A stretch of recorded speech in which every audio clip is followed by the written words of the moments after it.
We talk about me. I can't take credit. It's God given.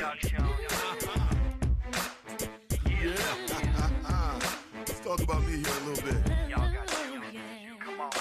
Why do people wonder about my intentions? And why do people ask me so many questions about how I made it to the top? About all the times I made those teams defensive stops. They say, yo, coach, there's no stopping the juice. Who wrote this? And when I'm on the field, I'm like, I'm dying to know who wrote this song.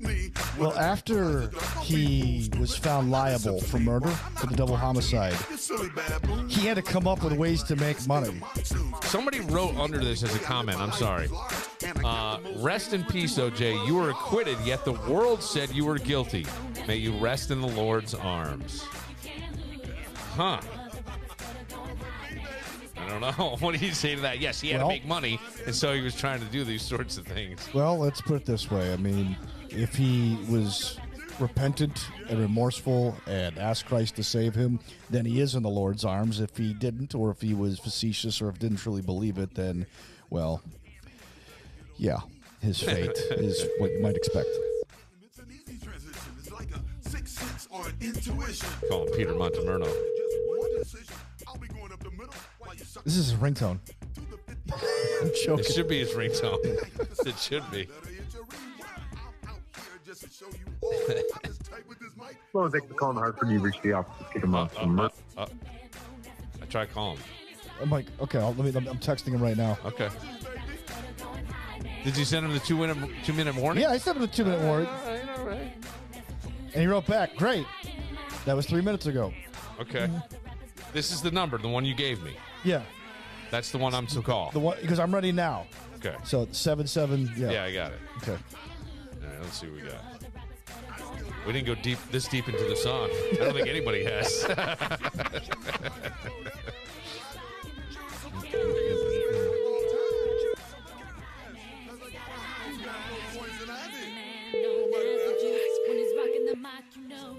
Well, thanks for calling Hartford. You reached the office. Are you so sure? Weird. All right, maybe he doesn't want that number.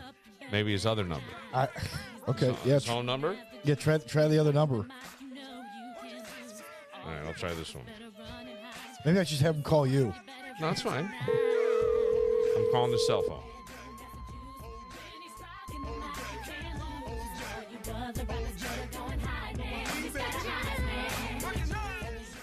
Hello, Peter.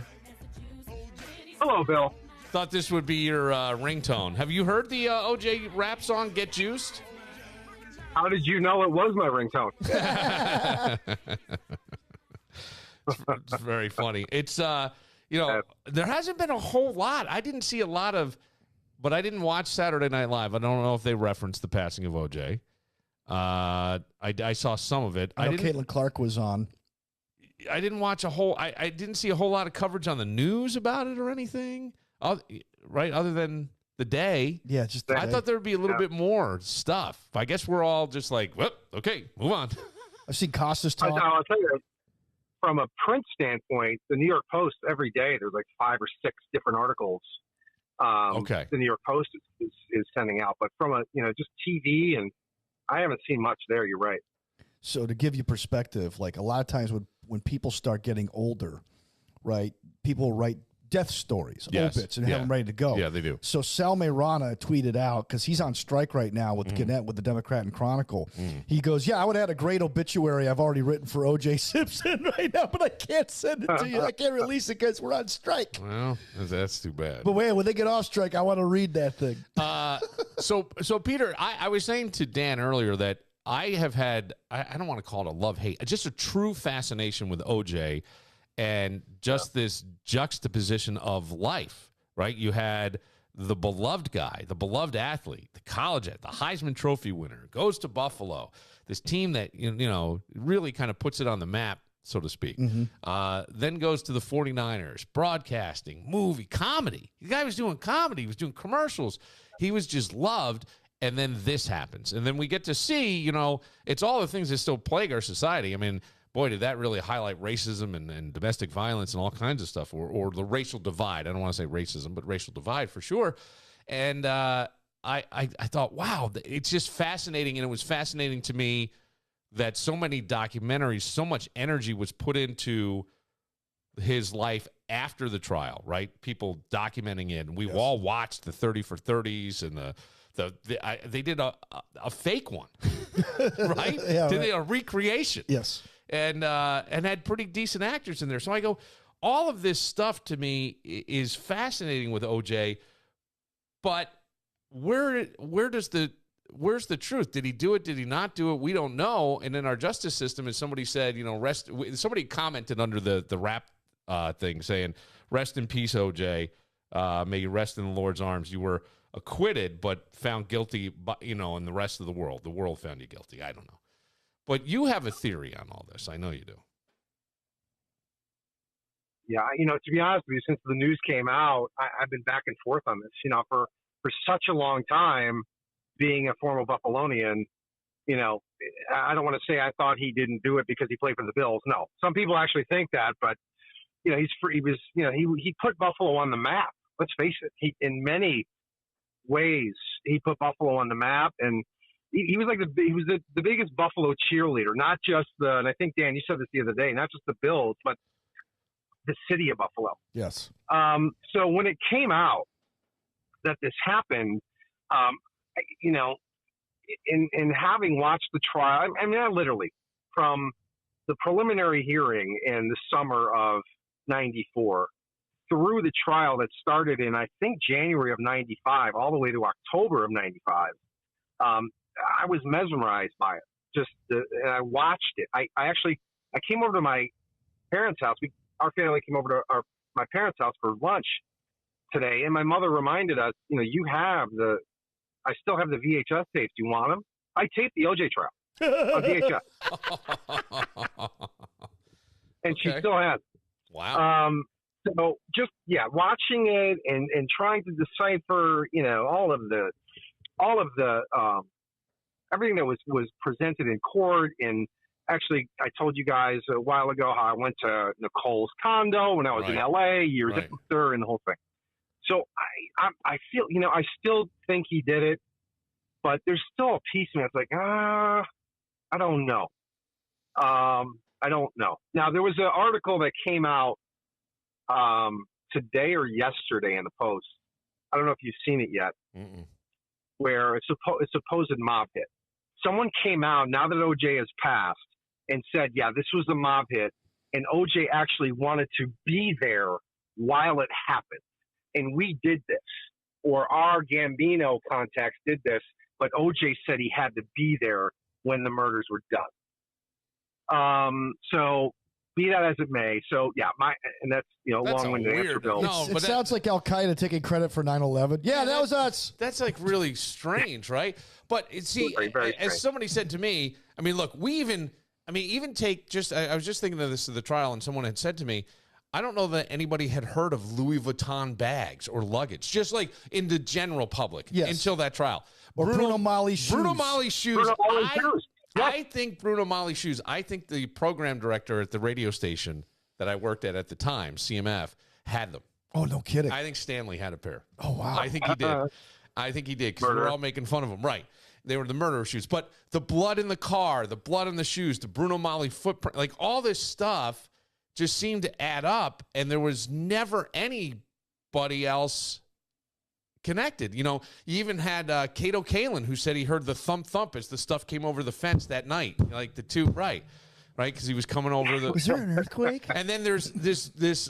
He talks about the bags in the trunk, like he was helping OJ get ready to go to Chicago. Yeah. And he goes, "Do not touch that bag." And then that bag was never seen again. Like Robert Kardashian got rid of it or whatever it was. And so you don't know, but it sure seems to fit that it was OJ. I think a lot of people have come to that conclusion. Certainly, OJ did not need that crime of whatever was going on crime, I'll call it, where the guy was stealing back his Heisman Trophy or whatever was going on. That did not deserve 9 years. There's no way that's getting 9 years. 2 years. That was a payback. That was payback as much as you could get. Carl Douglas, one of his attorneys, because that was a 2-year sentence soaking wet. Easily. Yeah. So and the one thing that I keep coming back to, Bill, I'm sorry to interrupt you. No, Go ahead. please. The one thing I keep, and this has lived with me forever since the murders happened and the trial and all that, his demeanor there weren't enough people on the airline because he flew from Chicago to LA, or from LA to Chicago that night. Right, the night of the murders, he flew there. So there was a red eye. There's not enough people that had testified. There's not enough eyewitness accounts about his demeanor. Now, if you've never killed a man or a woman, whomever, you've never committed murder, and then I heard some things that, through reports and such, that on the flight he was signing autographs. He was very pleasant. And I'm thinking to myself, man, if you killed somebody, are you not just unless you're a complete quaking in your boots? Yeah, unless you're a complete psychopath. But yeah, I mean, that's the thing is like you're right. But he was always that happy-go-lucky even after. Like he went down to Florida. There were rumors of him doing cocaine, young ladies, all kinds of guys. He never changed. And when we talked to Tim Graham, who sat with him many times, and Tim had said for the first time, I think ever, it was on this podcast, that he was asked to do a podcast with OJ because OJ trusted him. He was very fair in what he wrote about OJ. Pretty factual, maybe, certainly painted the picture of things. But even he was like, the gravitational pull around OJ was amazing. Like people, look, he did. I mean, if you can say that he had transcended football, right? Prior to this. Sure. Now, I mean, my aunts knew, my great aunts, not my aunt, but my great aunts, my grandmother's sisters. Everybody knew who OJ was at that time. So he had really transcended, and yet his demeanor never seemed to change ever at any point. But to write a book, if I did it, to answer the door with the reporter and the banana pretending and making that noise like you're slashing at them. That video's been everywhere, and we played it here. That's disturbing. That's disturbing. And and growing up in Buffalo, I grew up with Jim Braxton's children. Jim Braxton was OJ's fullback, and when Jim Braxton died in '85, in the summer of '85, like literally August, I remember because we were on vacation. My dad was reading the paper. When he died, OJ, and this is known throughout everybody, and at least in that circle in Buffalo, that OJ opened up a trust for both Brandon Braxton and Justin Braxton, his two children, to pay for their college. I think Jim had a daughter as well.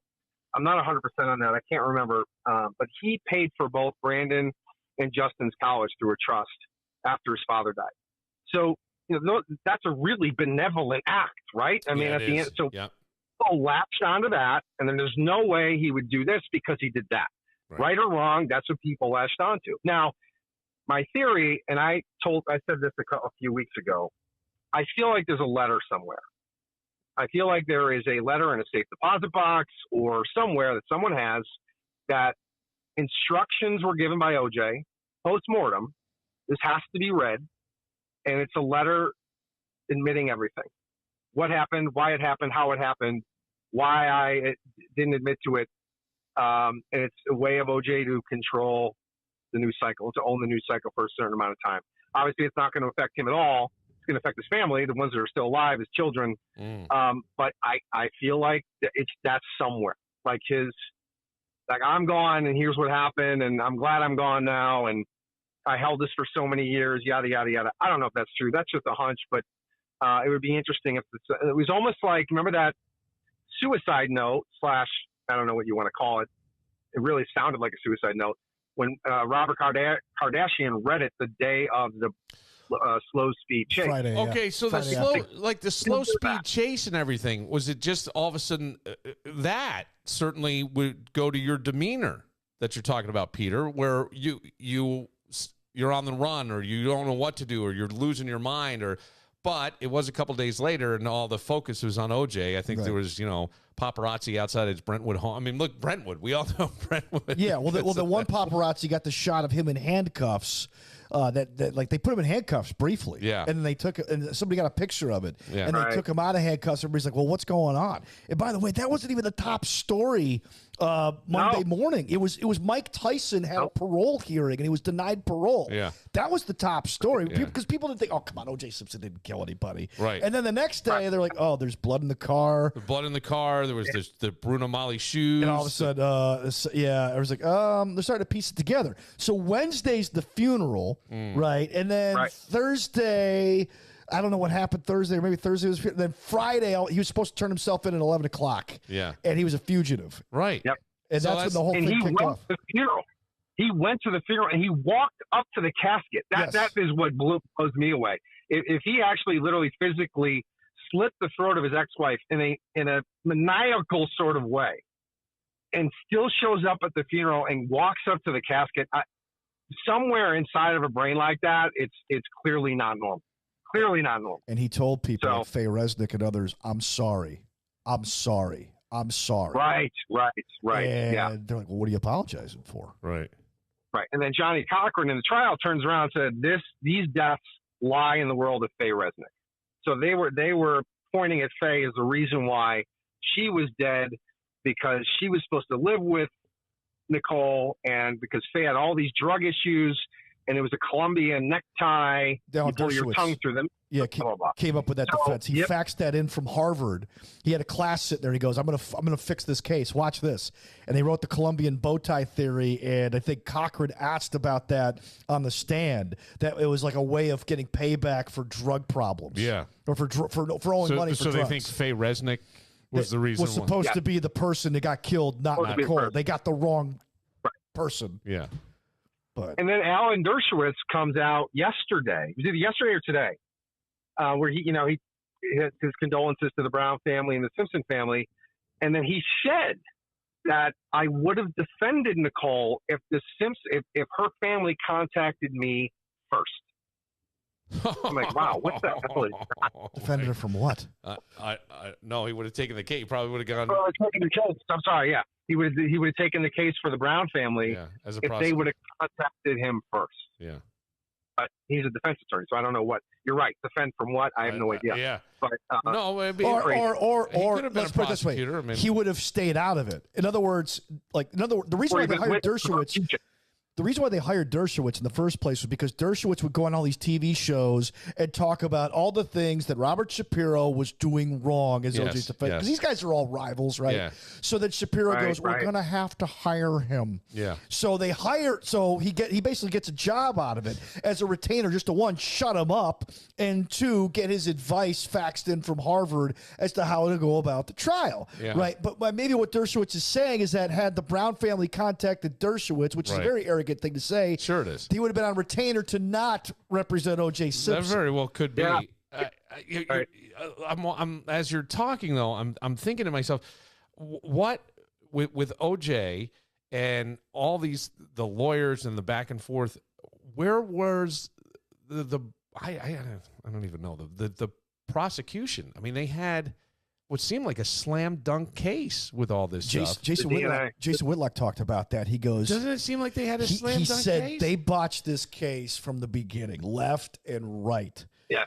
Yeah. So and the DNA, the way they presented the DNA went over the jury's head, way over the jury's head. When you got Cochran with the cap on saying, if it doesn't fit, you must acquit. Yeah, that connected. The DNA went over their head, and while their DNA was legitimate, it didn't. It was enough reasonable doubt. Mm-hmm. And then the defense had all these character witnesses. They had Michael Baden, who is the coroner, very famous coroner, very personable, great charisma. Henry Funk, not Henry Funk, Dennis Funk. Well, he was the prosecution's DNA guy. He was a DNA guy, but there was someone else on the defense side. Barry Schenk was the DNA attorney for OJ. Schenk, yes, and then there was another witness who did blood spatter. Yes, yes. I can't remember his name. Yeah, I know who you're talking about. He was an agent, but again, another personable, charismatic. The prosecution didn't have anybody like that. No, the defense paraded all of these witnesses in that connected with the jury, and Joellen Demetrius. she's the reason why OJ won, because Joellen was the jury consultant. She helped out the team to pick the right jurors.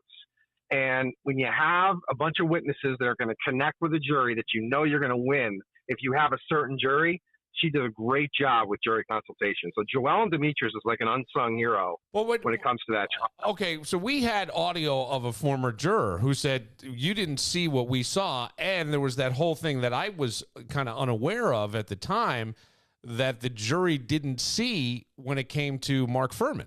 Mm-hmm. You know, there was a lot of things that was inadmissible in court, and you forget that these people were truly isolated. They couldn't have anything. So all the articles, all the conjecture, all the TV talk shows, everything that was going on, they never saw, or I would assume maybe little.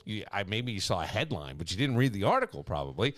So I'm thinking like maybe there was things that we didn't see. Maybe because I thought there was a woman. I really did think there was a woman in one of the documentaries. It might have been the ESPN 30 for 30 piece that they did, where she said, "Well, this was payback. I think he did it, but this was playback. You know, we just had the riots. You had beaten the crap out of a black man. So we were, you know, I was sort of, that was the gist of it. But then hearing this juror, when I was looking through YouTube stuff, I went, well, maybe, I mean, this guy really talked like, hey, I still believe he didn't do it. The question I was going to ask earlier is, where's Al Cowling? Yeah. I mean, he was the one in the car. Alive. Yeah, he's still alive. Right. He was sitting in he was sitting right there driving, wasn't he? Yeah. Wasn't it him driving and he's on the phone? Yeah. I'm with AC. I'm with OJ. When he called the police, you know who I am, goddammit. Yeah. I'm like, come on. Yeah, who's this? Yeah, he's just stupid. Like, that was really funny, but very true. Everybody knew. And I think OJ probably was. Didn't he have a gun in the car to his head, allegedly? Gun, 20 grand in cash. Yeah. Which all goes back to your demeanor thing. I don't know if the pressure just got to you by that point. Like, I got to think. Here would be my theory, Peter, as you talk about the letter. To be a great athlete, you got to have a short memory, right? Mm-hmm. You do. You get a loss. You got to turn it off and go on. Could it be that OJ did this, almost blacked it out like he forgot, and then some days later you realize what you did, you see the pressure, you're starting to see the consequences of what had happened, and you don't know what to do. And I go back to Bill, and I go back to the murder scene. Ron Goldman put up a fight. The evidence showed he put up a fight. OJ has no scratches on him, but a nick on his knuckle. Yeah. And Goldman put up a fight. He had defensive wounds on him. Did he have any DNA under his face? Okay, but whose DNA? Did they figure out whose it was? I don't recall. But there was defensive wounds on him, and OJ has nothing on him except for that nick on his knuckle. So we'll never know. We're never really going to know. All right. So do you think, in a way, it could have been his son Jason? The way Jason reacted when the Bronco pulled up to OJ's house, remember he was going nuts. Yes. Outside the car. Mm-hmm. I don't know. That to me, I don't know. Could it be Jason? Yeah. I mean, he was documented he didn't like Nicole. Okay, somebody said he was having an affair with her. I don't believe that, but he probably somebody's actually done a documentary talking about his infatuation with her and why they think Jason did it. I didn't hear that one. Yeah. Wow, that's something. So, okay, there's a documentary on this? Yeah, it's a short one, but yeah, there was like, or not a documentary, but like one of those like 45-minute specials. Okay, all right, yeah. That they stretched to an hour for television. Why Jason had a reason to have Nicole But could you imagine if OJ all these years covered for his son? Yeah. I mean, I don't. Yeah. I could totally see it. But then I thought maybe he's going to say, if he said in the letter, "Listen, here's the reason why I didn't admit to it. I did not want to have my young children without a parent." That's the only thing I could think of. Yeah. Because they're obviously Jason or Justin and Sydney. Sydney were very, very young, 5 and 3 or 8 and 5. I can't remember what it was. But I thought her sister got custody of the kids, at least when they were little. Well, at least while the trial was going on, I thought she had the kids. Denise or the other one?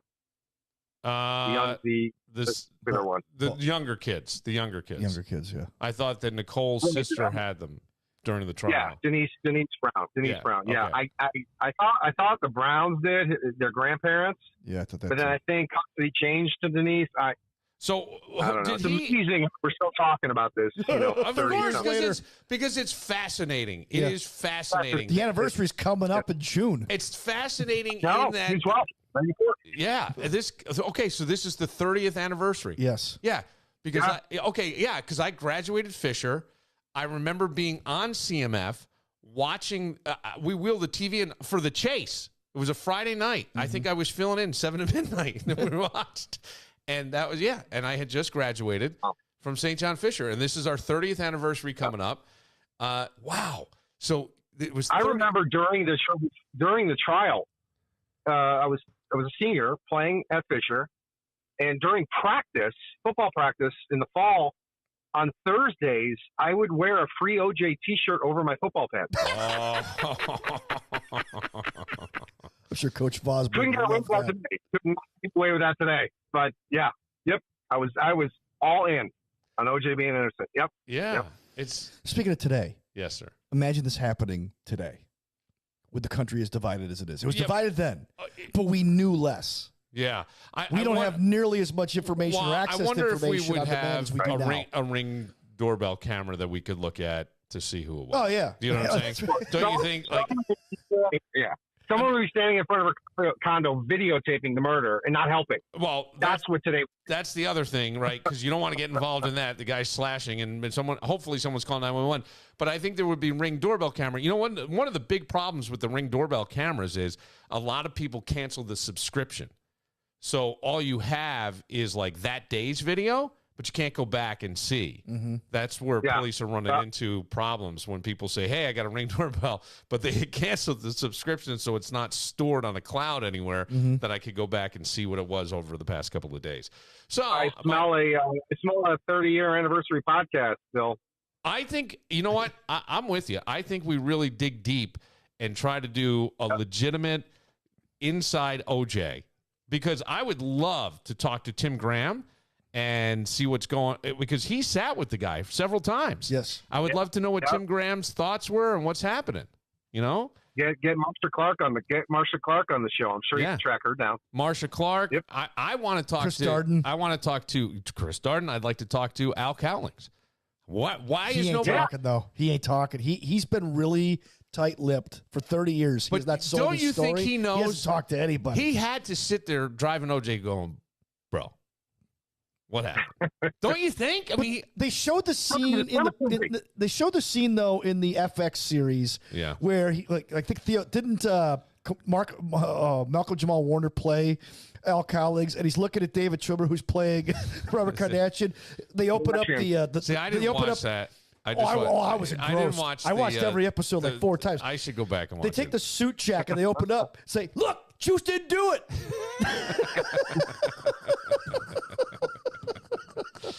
All right. Fascinating. Yeah, it is fascinating. And Peter, I'm waiting to see, man, if that letter exists.